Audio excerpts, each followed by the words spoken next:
Hi everyone, so welcome back to my channel. So आज हम start कर रहे हैं एक नया topic that is sexually transmitted diseases. इसके अंडर जो हम आज मेन डिजीज़ पढ़ेंगे that is your HIV AIDS. और साथ ही साथ मैंने अपनी वीडियो में कुछ क्वेश्चंस भी आपके लिए डाले हैं।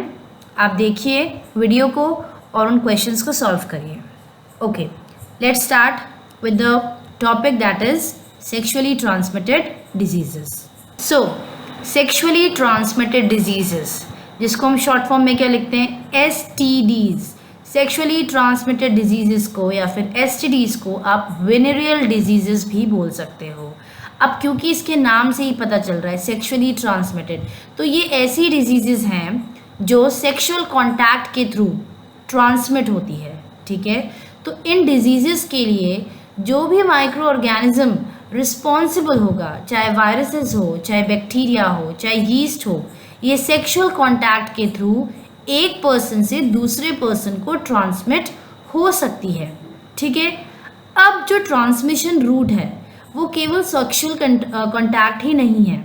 सेक्सुअल कांटेक्ट के अलावा भी अदर रूट्स ऑफ ट्रांसमिशन भी हो सकते हैं, जैसे कि थ्रू ब्लड, सीमेन और वेजाइनल फ्लूइड्स और बॉडीली फ्लूइड्स। ठीक है, तो कहने का मतलब है कि ये जो सेक्सुअली ट्रांसमिटेड डिजीजेस हैं, जो सेक्सुअल कांटेक्ट के थ्रू तो ट्रांसमिट हो ही रही है, लेकिन और मीडियम के थ्रू भी ये ट्रांसमिट हो सकती है। जैसे अगर इन्फेक्टेड ब्लड, ठीक है, इंजेक्ट कर लें हम, या सीमेन या वेजाइनल फ्लूइड्स या कोई भी बॉडीली फ्लूइड्स जो है वो दूसरे पर्सन में ट्रांसमिट हो जाए, एक इन्फेक्टेड पर्सन से हेल्दी पर्सन में ट्रांसमिट हो जाए, तो डिजीज़ भी ट्रांसफ़र हो सकती है।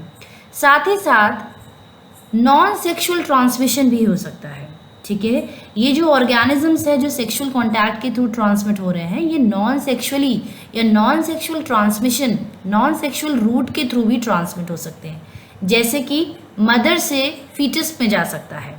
ठीक है, क्योंकि ये micro organisms they may cross the placental barriers.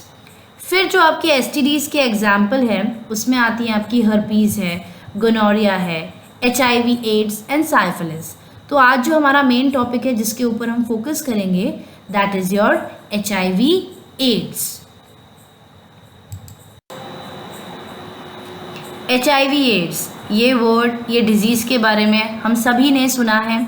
ठीक है, ये बहुत क्रॉनिक और एक लाइफ थ्रेटनिंग डिजीज़ है। तो ये टॉपिक स्टार्ट करने से पहले मैं कुछ कॉमन क्वेश्चंस आपसे पूछना चाहती हूँ। What is the full form of HIV?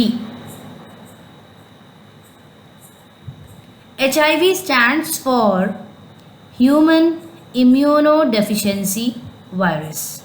Next question is, what is the full form of AIDS?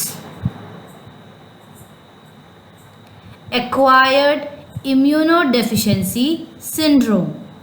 तो टॉपिक स्टार्ट करने से पहले हम थोड़ी सी हिस्ट्री जान लेते हैं HIV एड्स की। 1980 से पहले HIV वायरस का ओरिजिनेशन हुआ था किन्शासा में, और देखा गया कि ह्यूमंस में ये वायरस जो है चिंपैंजी से ट्रांसफ़र हुआ है। 1980 तक ये वायरस स्प्रेड हो चुका था, फैल चुका था 5 कॉन्टिनेंट्स में, that is your north America, south America, Europe, Africa and Australia. ये वायरस 5 कॉन्टिनेंट्स में फैल गया। उसके बाद 1981 में कुछ केसेस आए जिसमें देखा गया कि लोग जो हैं वो सफ़र कर रहे हैं from a very rare lung infection जिसका नाम था न्यूमोसिस्टिस कैरिनी न्यूमोनिया, जिसको हम PCP भी कहते हैं। फिर कुछ और केसेस आए जहाँ पर देखा गया कि लोगों को कपोसी सार्कोमा, एक तरह का कैंसर होता है, ये भी रिपोर्ट किया गया। फिर 270 केसेस ऐसे देखे गए जिनकी इम्यूनिटी बहुत ज़्यादा वीक थी, या फिर हम कह सकते हैं वो इम्यूनो डेफिशिएंट थे। फिर सजेस्ट किया गया कि जो इम्यूनो डेफिशिएंट पेशेंट्स हैं उसका मेन कॉज जो है वो सेक्सुअल कांटेक्ट हो सकता है। फिर जो ये वर्ड है, ये जो टर्म है AIDS, which stands for acquired immunodeficiency syndrome, इस टर्म को सबसे पहली बार यूज़ किया गया सितंबर 1982 में, एंड इसको डिस्क्राइब किया गया as a disease at least moderately predictive of a defect in cell-mediated immunity occurring in a person with no known case for diminished resistance to that disease. तो बेसिकली इसका क्या मतलब है कि AIDS which stands for acquired immune deficiency syndrome, ये एक ऐसी disease है जिसमें किसमें डिफेक्ट आ जाता है, आपकी जो सेल मीडिएटेड इम्यूनिटी होती है। अगर आपको पता हो दो तरह की इम्यूनिटी होती है, जैसे ह्यूमरल इम्यूनिटी है एंड सेल मीडिएटेड इम्यूनिटी, तो एड्स में स्पेशली आपका जो सेल मीडिएटेड इम्यूनिटी है उसमें डिफेक्ट आ जाता है, और उस वजह से जो पर्सन है, जो पेशेंट है, उसका जो डिजीज़ के लिए रेजिस्टेंस होना चाहिए, ठीक है, जो इम्यूनिटी उसकी होनी चाहिए वो डिमिनिश हो जाती है, वीक हो जाती है, रिड्यूस हो जाती है। अभी हम आगे पढ़ेंगे पैथोजेनेसिस में कैसे ये वायरल सेल्स जो होते हैं आपकी इम्यूनिटी को अटैक करते हैं और कैसे आपकी इम्यूनिटी वीक हो जाती है, और फिर वो HIV इन्फेक्शन जो है इट लीड्स टू एड्स। ये अभी आगे की स्लाइड्स में हम देखते हैं। उसके बाद सीरीज ऑफ इवेंट्स हुए, जैसे कि 1983 नवंबर में WHO की पहली मीटिंग हेल्ड हुई जिसमें डिस्कस किया कि वर्ल्ड वाइड एड्स की क्या सिचुएशन है, ठीक है। मार्च 1985 में US food and drug administration, जिसको हम FDA कहते हैं, उन्होंने पहले commercial blood test which is known as ELISA उसको लाइसेंस किया। ELISA stands for enzyme linked immunosorbent assay, एक ब्लड टेस्ट है जिससे आप एंटीबॉडीज़ को डिटेक्ट कर सकते हो, ठीक है। फिर मई 1986 में international committee on the taxonomy of viruses, इस कमेटी ने ये कहा कि एड्स के लिए जो वायरस रिस्पॉन्सिबल है उस वायरस का नाम जो है उसको हम ऑफिशियली क्या नाम देंगे, HIV, which stands for human immunodeficiency virus. Then in March 1987 FDA ने पहली एंटी रेट्रोवायरल ड्रग जिसका नाम है ज़िडोव्यूडिन, AZT से इसको रिप्रेजेंट करते हैं, इस ड्रग को अप्रूव किया for the treatment of HIV। मैं बता दूं एंटी रेट्रोवायरल ड्रग्स क्या होती है। एंटी रेट्रोवायरल ड्रग्स वो सारी ड्रग्स होंगी जो HIV के ट्रीटमेंट के लिए दी जाती है, ठीक है। रेट्रोवायरसेस क्या होते हैं, जो आपका HIV है, ये जो वायरस है दिस इज अ रेट्रोवायरस, तो इस वायरस के अगेंस्ट जो ड्रग दी जाएगी उसको हम एंटी रेट्रोवायरल ड्रग कहेंगे। तो ज़िडोव्यूडिन वो पहली ड्रग थी जो FDA ने अप्रूव की थी HIV के ट्रीटमेंट के लिए। उसके बाद इन अप्रैल 1987 FDA ने दूसरे ब्लड टेस्ट किट को अप्रूव किया, that is your western blot blood test kit, और ये ब्लड टेस्ट किट जो थी वो और भी ज़्यादा स्पेसिफिक कह सकते हो या और भी ज़्यादा बेटर थी ELISA से for detecting the HIV antibodies, ठीक है। फिर 1987 जुलाई में WHO ने ये भी कंफर्म किया कि जो वायरस है HIV ये मदर से चाइल्ड को भी पास ऑन हो सकता है during the breast feeding. Then in 1988 WHO ने डिक्लेयर किया कि 1 December will be the world AIDS day. Then in 1991 red ribbon it became the international symbol for the AIDS awareness.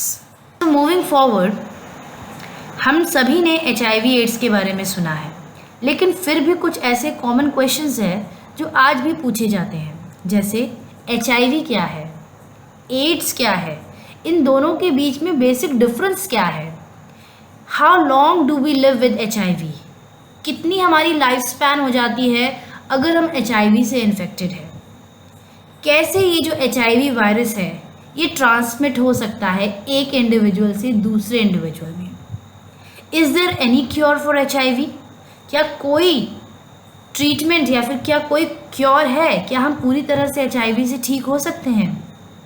Then can HIV be transmitted through sweat, saliva और urine. What is advanced HIV infection, can't the disease be prevented, क्या हम इस disease को prevent कर सकते हैं, क्या हम इस डिज़ीज़ से बच सकते हैं। तो ये सारे ऐसे कुछ कॉमन क्वेश्चंस हैं जो आज भी बहुत लोगों को नहीं पता होंगे। So with this we will start our topic that is HIV AIDS. HIV stands for human immunodeficiency virus. नाम से ही हमें पता चल रहा है कि HIV एक वायरस है जो किसको टारगेट करता है या किसको अटैक करता है, हमारे इम्यून सिस्टम को। अब इम्यून सिस्टम जो है उसमें भी ये स्पेसिफिकली टारगेट करते हैं हेल्पर टी सेल्स को, जिनको आप CD4+ सेल्स भी बोल सकते हो। ठीक है, तो इस वायरल सेल ने होस्ट बॉडी को एंटर किया और सबसे पहले ये हमारे इम्यून सिस्टम को टारगेट करते हैं, और इम्यून सिस्टम में भी स्पेसिफिकली आपके हेल्पर टी सेल्स को। इन्होंने टारगेट करने का मतलब है they will enter the cells. ठीक है, ये viral particles they will enter the T cells और फिर अपनी वहाँ पर मल्टीपल कॉपीज़ बनाते हैं। ठीक है, एक वायरल सेल से, एक वायरस पार्टिकल से मल्टीपल सेल्स बनेंगे।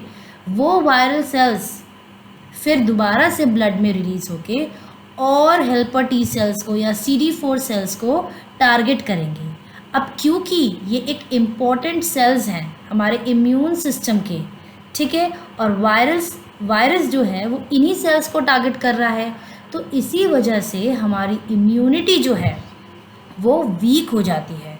ठीक है, और इस इम्यूनिटी वीक होने की वजह से जो इन्फेक्टेड पर्सन है वो दूसरे अदर इन्फेक्शंस से भी फाइट नहीं कर पाता है।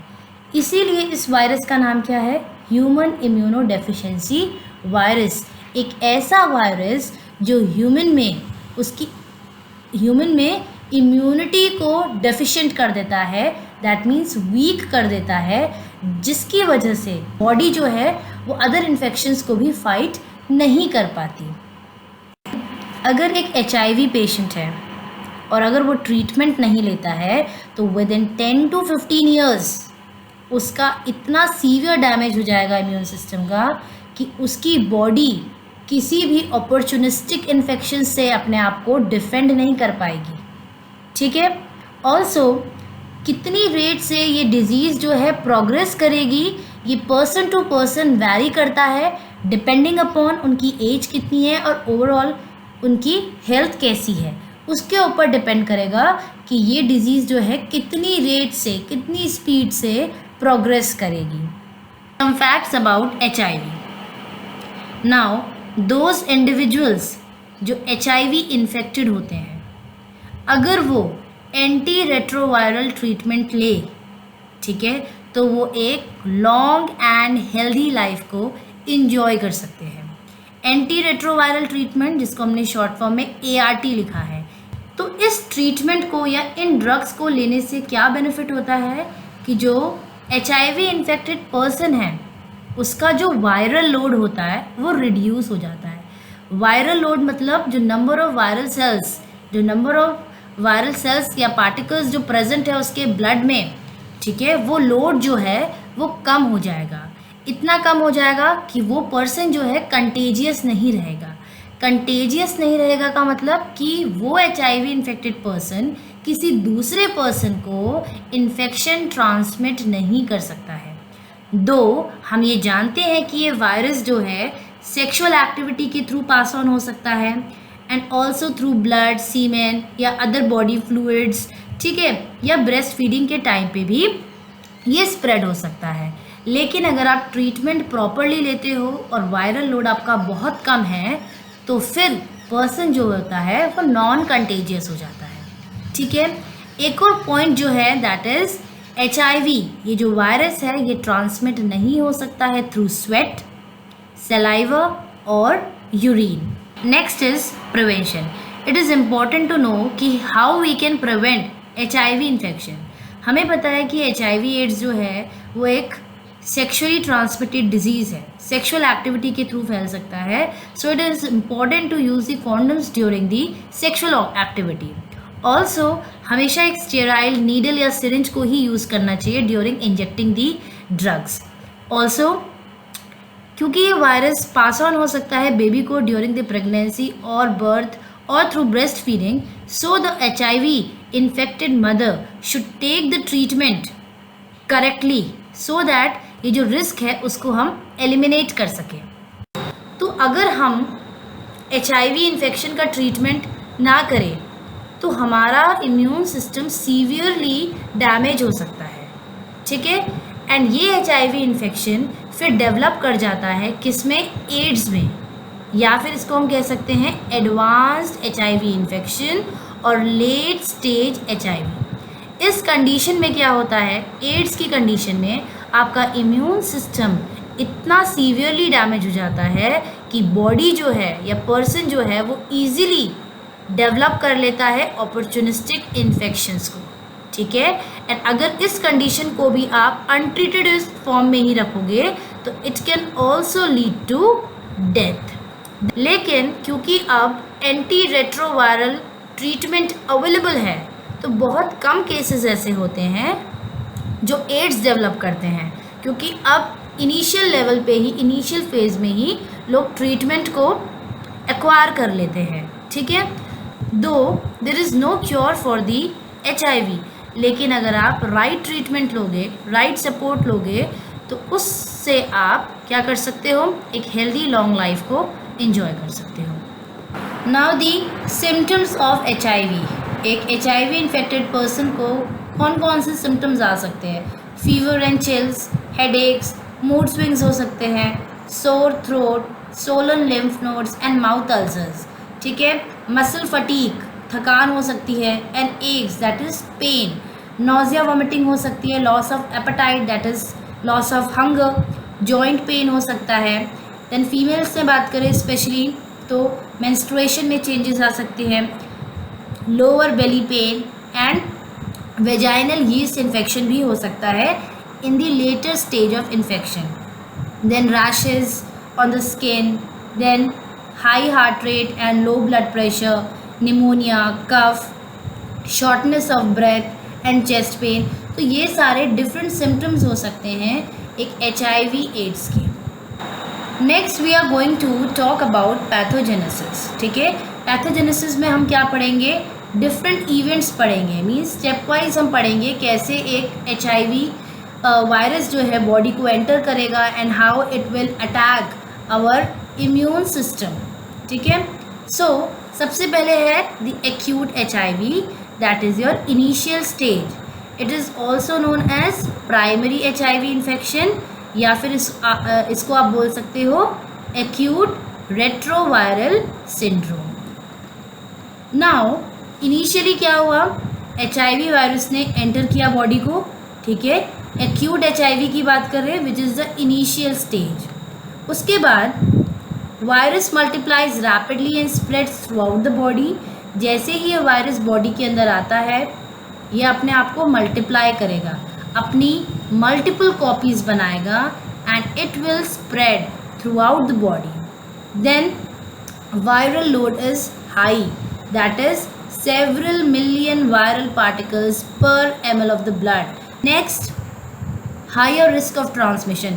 वायरल लोड ज़्यादा होना दैट मीन्स आप बहुत ज़्यादा रिस्क पे हो ऑफ ट्रांसमिटिंग द डिजीज़, आप बहुत ही हाईली कंटेजियस हो, ठीक है। आपके थ्रू इन्फेक्शन बहुत ईजिली ट्रांसमिट हो सकता है, स्प्रेड हो सकता है। Then this virus will attack and destroy the helper T cells. Then marked drop in the number of circulating CD4 plus T cells. That means जितना ज़्यादा वायरल लोड बढ़ता जाएगा, जितने ज़्यादा वायरल सेल्स होंगे उतना ज़्यादा, उतनी तेज़ी से ये हमारे हेल्पर T cells को अटैक करेंगे।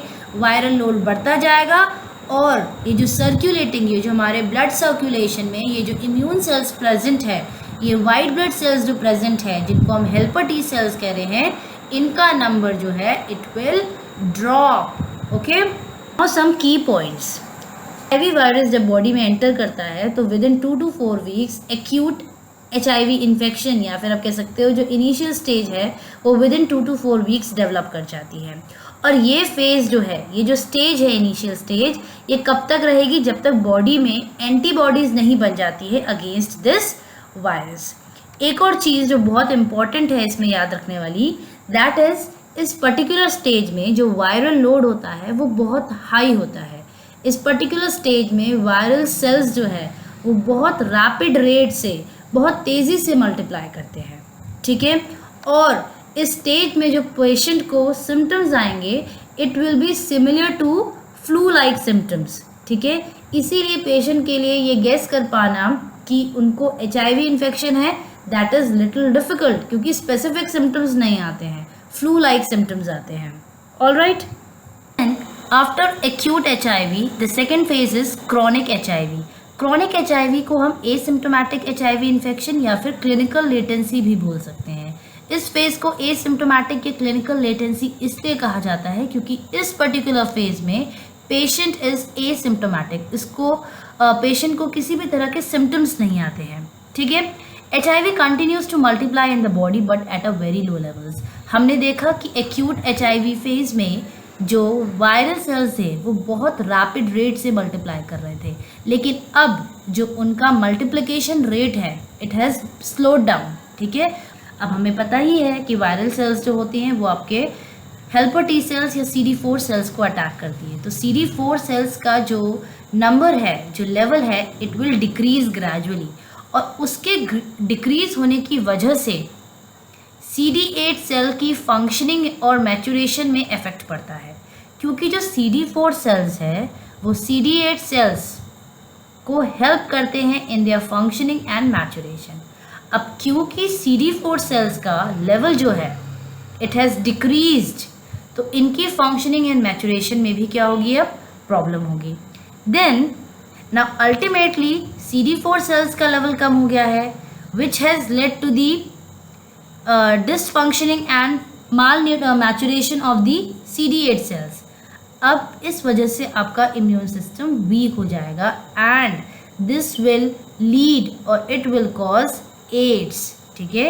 Week immune system and opportunistic infection. So a person with AIDS has weak immune system as well as is susceptible for opportunistic infections. So the last and final stage is AIDS. ठीक है. ये most severe stage of HIV infection है, क्योंकि इसमें your immune system is completely damaged and body जो है वो opportunistic infections को अब फाइट नहीं कर सकती है. नाउ हमने CD8 सेल्स की बात की और अपॉर्चुनिस्टिक इन्फेक्शंस की बात की. तो CD8 सेल्स क्या होते हैं, बेसिकली जो आपके हेल्पर टी सेल्स होती हैं. ठीक है. जिनको हमने CD4 सेल्स कहा था, वो CD8 सेल्स को फंक्शनिंग और मैचुरेशन में हेल्प करती है. फिर ये CD8 सेल्स क्या करते हैं, आपके जो HIV इन्फेक्टेड सेल्स होती हैं. ठीक है. जब वायरस हमारी बॉडी में एंटर करता है तो हमारे बॉडी सेल्स को इन्फेक्ट कर देता है. ठीक है. तो यही CD8 सेल्स क्या करेगा, उन्हीं HIV इन्फेक्टेड सेल्स को किल करेगा. कैसे किल करेगा, by the help of antibodies. तो CD8 सेल्स क्या करते हैं, एंटीबॉडीज़ का प्रोडक्शन करते हैं और HIV इन्फेक्टेड सेल्स को किल करते हैं. तो CD8 सेल्स जो होंगे बेसिकली क्या करेंगे, इस डिजीज़ के प्रोग्रेशन को डिक्रीज कर देंगे, स्लो डाउन कर देंगे. जिस स्पीड से डिजीज़ प्रोग्रेस कर रही है उसको स्लो डाउन कर देंगे, लेकिन ये बॉडी से वायरस को एलिमिनेट नहीं कर सकते. देन हमने बात की अपॉर्चुनिस्टिक इन्फेक्शंस की. अपॉर्चुनिस्टिक इन्फेक्शंस को आप OI से डिनोट कर सकते हो. ये ऐसे इन्फेक्शंस होते हैं जो बेसिकली अपॉर्चुनिटी ढूंढ रहे हैं. कैसी अपॉर्चुनिटी, वो वेट करते हैं कि किसी इंडिविजुअल की इम्यून सिस्टम जो है वो वीक हो जाए, और तभी वो क्या करते हैं, वीकेंड इम्यून सिस्टम वाले इंडिविजुअल्स को अटैक करते हैं. तो ऐसे पर्टिकुलर इन्फेक्शंस जो होते हैं वो ज़्यादा कॉमन होते हैं ऐसे इंडिविजुअल्स में जिनकी इम्यूनिटी वीक होती है as compared to the healthy immune system. तो अपॉर्चुनिस्टिक इन्फेक्शंस के एग्जांपल्स हैं pneumonia, salmonella infection, candidiasis, toxoplasmosis and tuberculosis. Okay, some important points that you should not forget are without ART, that is antiretroviral therapy. ठीक है. अगर कोई patient chronic HIV infection phase में है and he is not taking anti retroviral therapy, so वो stage जो है it will develop into AIDS within 10 years और लॉन्गर. 10 या 10 साल से ज़्यादा भी लग सकते हैं. विद इन दिस टाइम क्या हो जाएगा, chronic HIV infection will develop into AIDS. Then अगर कोई इंडिविजुअल या कोई पेशेंट जो है क्रॉनिक HIV इन्फेक्शन उसे है और अगर वो ART लेता है, that is anti retroviral therapy, then वो काफ़ी लंबे टाइम के लिए for many years he can stay in this stage. Next, दो जो आपकी क्रॉनिक HIV स्टेज होती है उसको हम एसिम्प्टोमेटिक स्टेज कहते हैं, क्योंकि कोई सिम्टम्स नहीं आते हैं उस स्टेज में, लेकिन फिर भी पेशेंट जो है HIV को ट्रांसमिट कर सकता है ड्यूरिंग दी स्टेज। सो दो हम इस स्टेज को एसिम्प्टोमेटिक स्टेज कहते हैं, लेकिन फिर भी कुछ ऐसे केसेस होते हैं, कुछ ऐसे पेशेंट्स होते हैं जो एक्सपीरियंस करते हैं symptoms like swelling of the lymph nodes. ठीक है, लिम्फ नोड्स में स्वेलिंग हो जाती है, that is your swelling of the lymph nodes. Alright then, now I have put some MCQs for testing your knowledge. Let's see. The question number 1 is which of these is the symptoms of HIV infection? A. Swollen lymph nodes, B. Fever, C. Tiredness, and D. All of above. Number 2 says a person has AIDS when which of these occurs? A. HIV antibodies are found in blood, B. Exposure to HIV, C. The CD4 plus count is lower than 200, or opportunistic infection develops in the HIV infected person, D. A person has HIV for 5 years. Next question is, HIV attack a specific kind of cell in the immune system. Which is it? A. RBC, B. WBC, C. Platelets, and D. Epithelial cells. Fourth question is, the risk of HIV AIDS is tied to behaviors. Which of this behavior can put you at risk? A. Spending time with someone who has AIDS, B. Not taking protection during intercourse, C. Injecting drugs, and D. Both B and C. So with this we complete the topic, and I hope you all like the video. So do share, like and subscribe the channel. Thank you for watching everyone.